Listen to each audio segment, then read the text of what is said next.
אנחנו יודעים? חברים, אנחנו לא יודעים. וכדאי שנתחיל לראות, אני חושב שאי הידיעה הזאת היא התחלה של החוכמה. אנחנו מגיעים למקום הזה שאנחנו מבינים, אנחנו לא מבינים. אנחנו יודעים שאנחנו לא יודעים. זאת ההתחלה של החוכמה. זאת ההתחלה של הידיעה האמיתית. זו ההתחלה של איזושהי דרך, איזשהו תהליך, איזושהי חקירה שמובילה אותנו, אולי מקדמת אותנו צעד צעד למצב כזה שאנחנו אולי מתחילים לדעת לא במילים, אלא במשהו שהוא מעבר למילים. לא את המבנים המילוליים, אלא את המהות. לדעת את המהות. האמת היא ככל שאנחנו מתקדמים אולי קצת בידיעה הזאת, אנחנו מבינים אלוהים, תודעה, אנרגיה, חומר. זה אחד. הכל אחד.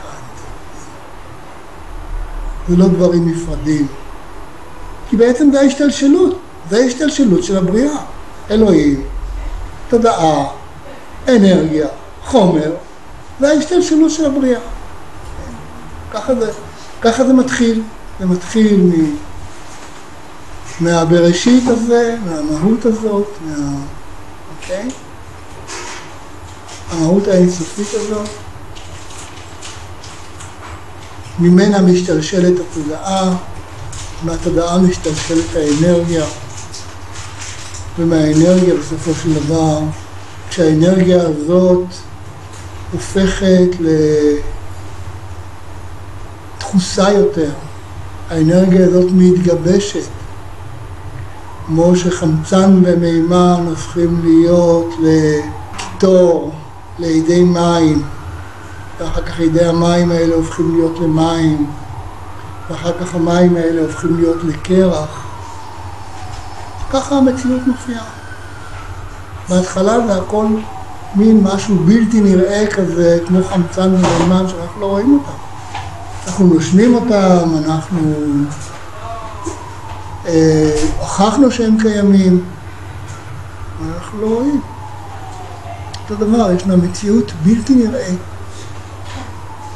שמשתלשלת, אוקיי?